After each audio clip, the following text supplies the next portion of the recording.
नमस्कार दोस्तों, अब चलते हैं आगे का अनुच्छेद पढ़ते हैं। अभी तक मैंने पार्ट 1 करा दिया है।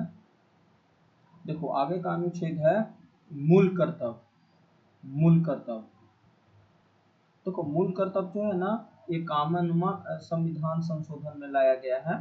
मूल कर्तव्य है। देखो हमारे संविधान में हमारे संविधान में क्या था?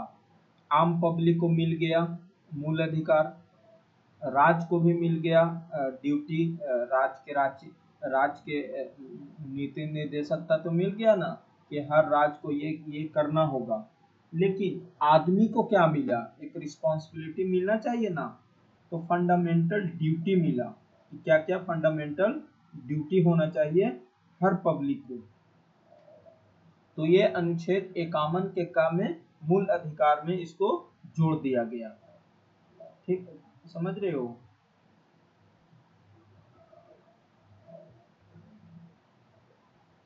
तो ये अनुच्छेद 51 में जोड़ा गया था। ये था भाग 4 के का मूल कर्तव्य। ठीक है, भाग 4 के का 4A में, भाग 4 के ए में।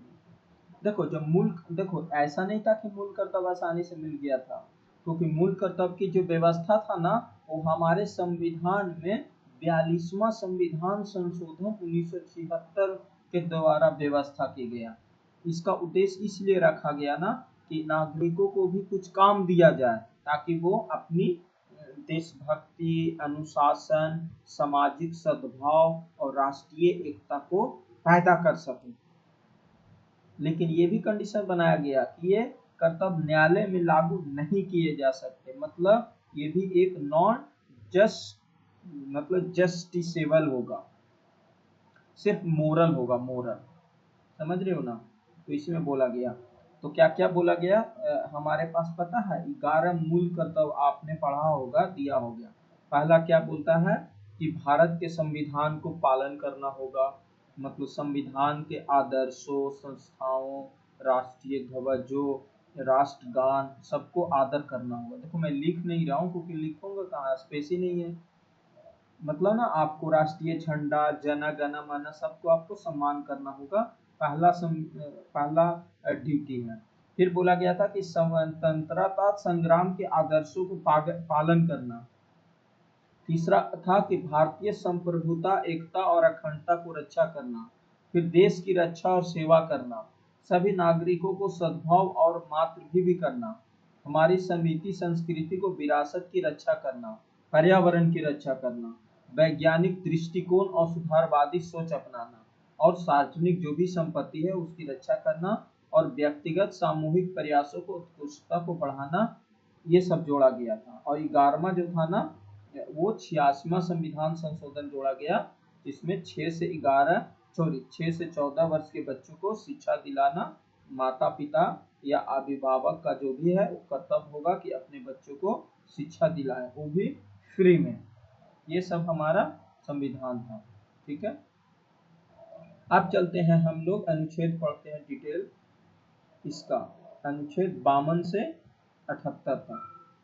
ये देखो बहुत इंपॉर्टेंट है, इसको हम लोग अच्छे से समझेंगे। देखो ये जो है ना कार्यपालिका है, ये है भाग 5 में। ये भाग 5 में आता है, भाग 5 में आता है। और ये 52 से जनरली 78 तक है। क्यों?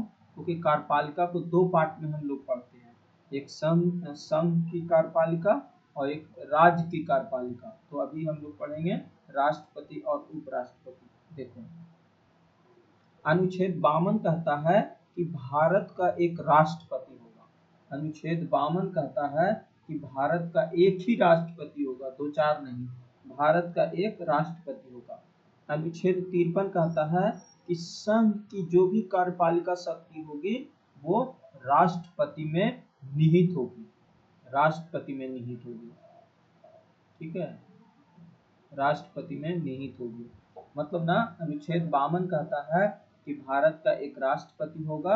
अनुच्छेद 53 कहता है कि संघ की कार्यपालिका शक्ति राष्ट्रपति में निहित होगी।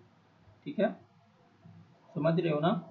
अनुच्छेद देखो यहाँ पे एक चीज समझो, क्या है, संघ की जो कार्यपालिका शक्ति है ना वो राष्ट्रपति में तो निहित है, लेकिन आपको पता होना चाहिए कि राष्ट्रपति जो है ना वो औपचारिक रूप से शक्ति का पालन करता है।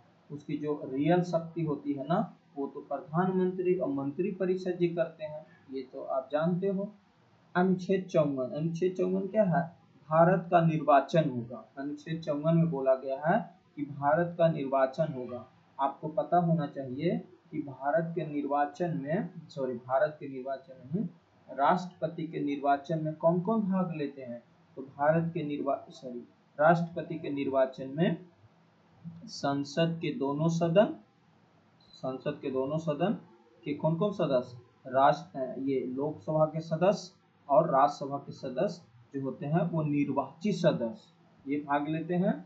और राज्य विधानसभा के जो निर्वाचित सदस्य होते हैं ना वो भाग लेते हैं। और एक होता है दिल्ली और पुडुचेरी के निर्वाचित सदस्य भाग लेते हैं। तो इसमें आप देखोगे ना तो 3 लोग भाग लेते हैं, कौन कौन, लोकसभा और राज्यसभा के निर्वाचित सदस्य, फिर हो गया विधानसभा के निर्वाचित सदस्य और दिल्ली और पुडुचेरी के निर्वाचित सदस्य इसमें भाग लेते हैं। इसमें मनमोनी सदस्य भाग नहीं लेता, ये ध्यान रखना है। तो अनुच्छेद 54 कहा गया है कि भारत का राष्ट्रपति का निर्वाचन होगा। अनुच्छेद 55 में कहा गया है कि राष्ट्रपति के निर्वाचन के जो रीति है ना वो बताया गया है। मतलब ना राष्ट्रपति का जो चुनाव की जो प्रक्रिया होती है ना वो बताया गया है। पता है कैसे होती है, ये प्रतिनिधियों के समान रूप से होता है, इसका एक प्रोसेस है। इतना हम लोग को नहीं पढ़ना है, वो डिटेल में हम लोगों ने पढ़ा है, ऐसे मैं पढ़ा चुका हूँ। आप मेरे यूट्यूब चैनल पे देखना, कार्यपालिका मैंने पढ़ाया है तो वहाँ पे मैंने बताया है। अब है कि अनुच्छेद 56 में कहा गया है कि राष्ट्रपति का पदावधि, राष्ट्रपति का कार्यकाल कितना होगा। तो आपको पता होना चाहिए कि राष्ट्रपति का जो कार्यकाल होता है वो 5 वर्ष का होता है। और एक चीज और ये भी बोला गया है, कार्यकाल कितना होता है, 5 साल होती है। अनुच्छेद 57 में कहा गया है कि पूर्व निर्वाचन की पात्रता, अगर राष्ट्रपति का कार्यकाल खत्म हो जाए और वो चाहे कि मैं फिर से राष्ट्रपति बनूं तो बन सकता है, ऐसा कोई रोक नहीं है हमारे संविधान में। लेकिन आप जानते होंगे कि हमारा ये अमेरिका का जो संविधान है वहाँ पे 2 ही बार आप राष्ट्रपति बन सकते हो, लेकिन हमारे संविधान में भारत में ऐसा कोई रूल नहीं है। अनुच्छेद 58 में क्या है योग्यता, इसकी क्वालिफिकेशन क्या है कि भारत की निर्वाचित होने के लिए योग्यता क्या होना चाहिए, योग्यता क्या होनी चाहिए, यही योग्यता होना चाहिए ना कि राष्ट्रपति बनने के लिए हमें भारत का नागरिक होना चाहिए, न्यूनतम आयु 35 वर्ष पूरा कर चुका हो, लोकसभा का सदस्य बनने की योग्यता होनी चाहिए और लाभ का कोई पद नहीं होना चाहिए, यही बोला गया है ना। बिल्कुल। देखो अनुच्छेद 59 में कहता है कि उसकी शर्तें क्या होगी, टर्म कंडीशंस क्या होगा। तो टर्म कंडीशन यही होगा ना कि कोई अन्य के लाभ के पद पर ना हो और उसके वेतन जो होंगे वो संसद द्वारा निर्धारित किया जाएगा, यही सब है। 60 में बोला गया है कि राष्ट्रपति का शपथ या प्रतिज्ञान होगा। राष्ट्रपति का शपथ कौन दिलाएगा, भारत के मुख्य न्यायाधीश दिलाते हैं। कौन, जो चीफ जस्टिस ऑफ इंडिया होता है ना वही भारत के राष्ट्रपति को शपथ दिलाते हैं। कौन सा अनुच्छेद के तहत, अनुच्छेद 60 के तहत। और शर्तें हैं अनुच्छेद 59 के तहत। अनुच्छेद 61 में कहा गया ना कि भारत के राष्ट्रपति पर महाभियोग प्रक्रिया चलाया जाएगा। देखो महाभियोग क्या होता है, इम्पीचमेंट। देखो ये जो प्रक्रिया है ना वो काफी जटिल प्रक्रिया है। अगर आप राष्ट्रपति के महाभियोग लाना चाहते हो तो आपको मतलब आपको 14 दिन पहले आपको राष्ट्रपति को इन्फॉर्म करना होगा। और वो भी इन्फॉर्म करने से पहले आपको 1/6 लोगों का सिग्नेचर होना चाहिए, तब आप जाके इन्फॉर्म करोगे। और फिर राज्यसभा में ये बहुमत जाएगा, 2/3 पास होगा, फिर लोकसभा में 2/3 पास होगा, फिर दोनों को पास होने के बाद पता चलेगा कि हाँ राष्ट्रपति संविधान को अनुसार नहीं चला रही है अपना रूल और रेगुलेशंस, तो फिर वो पद से हट जाएगी। अनुच्छेद देखो 62 में कहा गया है कि राष्ट्रपति के पद रिक्त को भरने के लिए निर्वाचित करने का समय और आकस्मिक रिक्ति को भरने का निर्वाचित पदावधि होगा। देखो महाभिभोग में एक चीज और है, इसमें भाग कौन लेता है, तो इसमें भाग पता है संसद के दोनों सदन के सदस्य लेते हैं, या तो वो निर्वाचित होंगे तो भी और मनमोनित होंगे वो भी। यहाँ पे विधानसभा और दिल्ली और पुडुचेरी के सदस्य भाग नहीं लेते हैं। बिल्कुल यहाँ तक क्लियर हो गया होगा। देखो मैंने एक चीज और यहाँ पे बोला ना, मुझे याद आया कि देखो जो यहाँ पे जो है ना पात्रता पूर्व निर्वाचित का राष्ट्रपति के निर्वाचित होने की आर्द्रता जो निर्वाचित होती है, अगर आप शर्तें रखते हो तो पता है आपको क्या बोला गया है 1/6% वोट लाना होता है, नहीं तो 15,000 रुपया आपको जमानत राशि के रूप में देना पड़ता है राष्ट्रपति के, अगर आप चुनाव लड़ोगे तब। ठीक है, यहाँ तक हम लोगों ने कर लिया। देखो अब है अनुच्छेद 63, भारत का एक उपराष्ट्रपति होगा, भारत का सिर्फ एक ही उपराष्ट्रपति होगा। अनुच्छेद 64 में कहा गया है कि उपराष्ट्रपति राज्यसभा का पदेपन सभापति होगा, अनुच्छेद 64 के साथ कहा गया।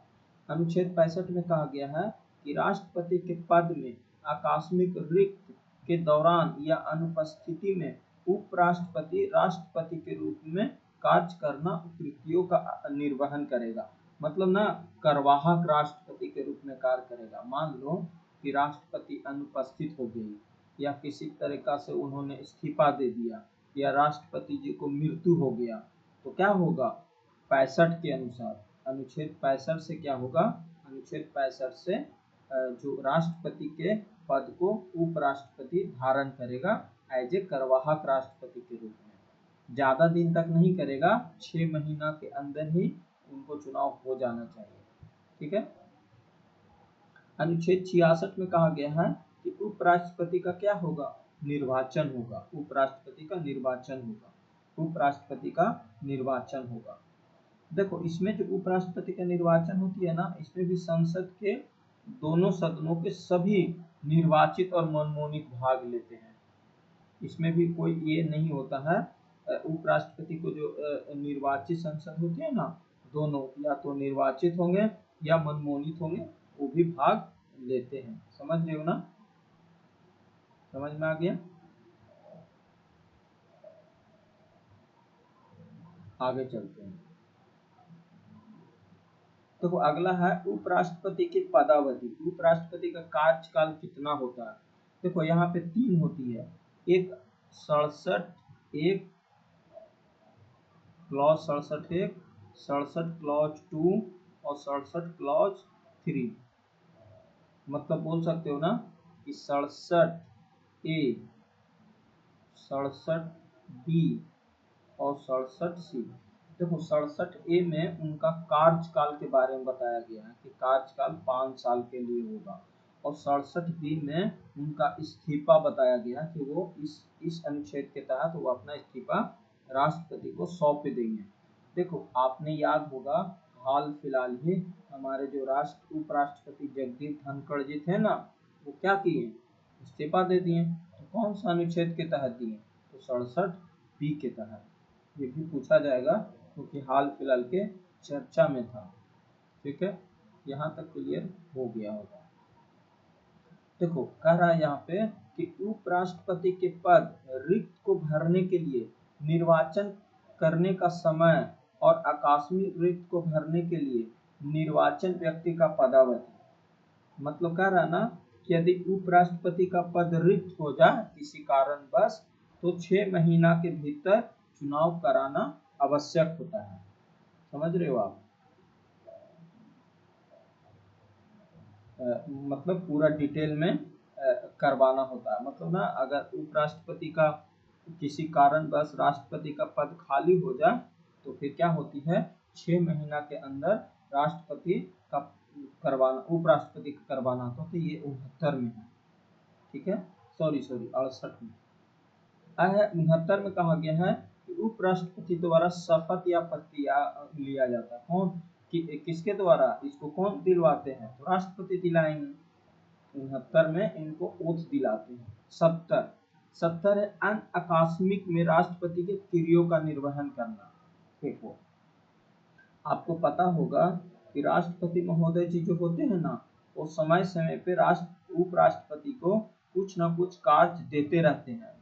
बोला जाता है कि यदि राष्ट्रपति या उपराष्ट्रपति दोनों अनुपस्थित हो तो संसद में जो कानून होगा किसी अन्य व्यक्ति के राष्ट्रपति के करने के लिए नामित कर सकती है। तो कौन होंगे? राष्ट्रपति की जगह उपराष्ट्रपति हो सकते हैं।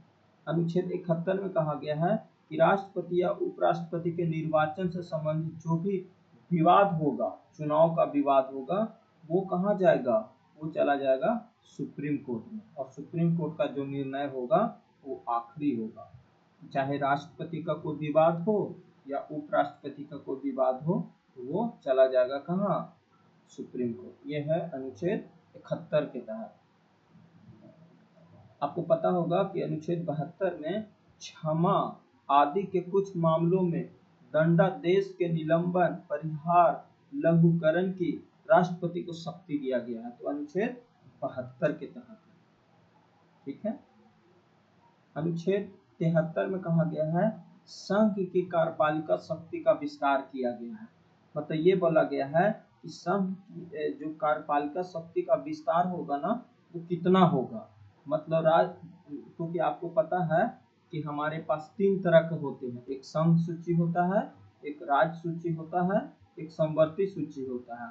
तो राष्ट्रपति की जो कार्यपालिका शक्ति है ना, पूरे भारत में लागू होगी। जितने स्टेट है 28 और 8 यूटी, 6 यूटी, वो सब जगह संसद का कानून बना सकती है। लेकिन राज्य के अधिकार के क्षेत्र में शक्ति तभी लागू होगा जब राज्य सरकार उसको अनुमति देगा। तो इसीलिए संघ की कार्यपालिका शक्ति का विस्तार किया गया कि कहाँ तक ये अपना विस्तार कर सकता है। अनुच्छेद 74 कहा गया है कि राष्ट्रपति को सहायता और सलाह देने के लिए एक मंत्री परिषद होगा और इसकी मुखिया प्रधानमंत्री होगा।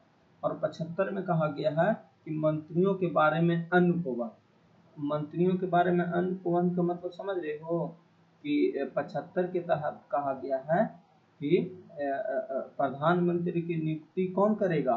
राष्ट्रपति करेंगे, और मंत्रियों को भी नियुक्ति राष्ट्रपति करेंगे, लेकिन प्रधानमंत्री की सलाह पर करेंगे। ये बोला गया, ठीक है। यहाँ तक आपको क्लियर हो गया होगा। देखो अनुच्छेद 76 में भारत के महानवादी के बारे में चर्चा किया गया है। सरकारी कार्यकाल के बारे में आपको पता ही होगा कि अनुच्छेद 76 है ना, वो भारत के महानवादी होता है। वो भारत का राष्ट्रपति के योग्य व्यक्ति होता है जो कानून के काफी जानकार होता है। भारत सरकार का मानो ना तो एक विधिक सलाहकार होता है। ये भी पता होना चाहिए कि उसे संसद में बोलने का पूरा अधिकार है, लेकिन वोट नहीं दे सकता है, क्योंकि उसका कार्यकाल जो होती है ना, वो निश्चित नहीं किया गया है, वो राष्ट्रपति की इच्छा पर निर्भर करता है। और सुप्रीम कोर्ट के जज बनने की योग्यता होना चाहिए महानवादी में, तभी आप बन सकते हैं। अनुच्छेद 76 में अनुच्छेद 77 कह रहा कि भारत सरकार के कार्यों का संचालन राष्ट्रपति के नाम से होगा। जैसे मान लो केंद्र सरकार के जो भी कार्य होगा वो सारे कार्य राष्ट्रपति के नियम से बनाया जाएगा, या बोल सकते हो ना, केंद्र सरकार के सभी कार्य राष्ट्रपति के नाम से किए जाएंगे। जैसे कल के दिन आप एसएससी में सिलेक्टेड हो जाते हो तो आपका जो अपॉइंटमेंट लेटर आएगा ना, वो राष्ट्रपति के नाम से आएगा, ठीक है। अनुच्छेद 78 में कहा गया है कि इसमें प्रधानमंत्री के कर्तव्य दिया गया है कि राष्ट्रपति को सभी निर्णय को जानकारी दे, राष्ट्रपति द्वारा मांगी गई सूचना को जानकारी दे, किसी भी मंत्री परिषद के समक्ष रखे हो, सब करे। मतलब ना राष्ट्रपति और मंत्री परिषद के जो भी संपर्क साधना होगा ना, कोऑर्डिनेशन बनाना होगा, वो अनुच्छेद 78 के तहत प्रधानमंत्री करेगा। मतलब पूरी शक्ति, बोलो ना, पूरी शक्ति का यूज 78 के तहत प्रधानमंत्री जी करते हैं। समझ में आ गया? यहाँ तक आपको समझ में अच्छे से आ गया होगा।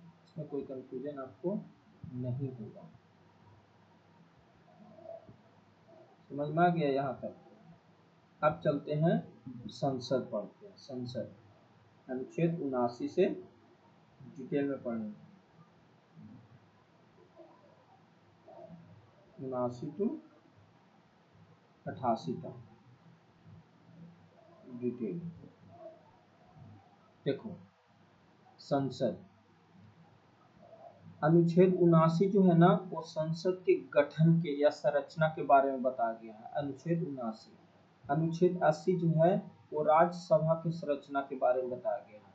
अनुच्छेद 81 जो है वो लोकसभा की संरचना के बारे में बताया गया है। ठीक है, मतलब 79 जो है वो संसद के गठन या संरचना के बारे में बताया गया है। 80 जो है वो राज्यसभा के संरचना के बारे में बताया गया है, और 81 जो है वो लोकसभा की संरचना के बारे में बताया गया है। 82 प्रत्येक जनगणना के पश्चात पुनः संयोजन किया जाएगा। देखो, 82 में ये कहा गया है ना, आप ध्यान से समझो कि लोकसभा की जो सीटें होती है ना, वो जनसंख्या के आधार पर तय की जाती है। आपको पता होगा कि जब जनगणना होती है तो संसद द्वारा डिलिमिनेशन कमीशन बनाया जाता है। डिलिमिनेशन कमीशन बनाया जाता है, उसमें निर्वाचन क्षेत्रों की सीमा तय किया जाता है। अभी तक आपको पता होगा कि 2001 की जनगणना के बाद 2026 तक सीटों में कोई बदलाव नहीं किया जाएगा, क्योंकि ये फिक्स कर दिया गया है 84वां संविधान संशोधन 2001 के द्वारा कि अभी 2026 तक कोई सीटों की परिवर्तन नहीं होगा, क्योंकि जनगणना हुआ ही नहीं, और जनगणना कब होगा? 2027 में होने वाला है। तो आपको पता होना चाहिए कि जो 83 में यही कहा गया है कि प्रत्येक जनगणना के बाद सीट का डिलिमिनेशन होता है। जहाँ पे जनसंख्या ज़्यादा बढ़ जाती है ना, वहाँ पे लोकसभा का सीटें भी बढ़ जाती है। जैसे यूपी में जनसंख्या ज़्यादा है, तो आपको पता है कि वहाँ लोकसभा का सीट कितना है? 80 सीट है। तो ऐसे आपको पता होना चाहिए। 83 में देखो कहा गया है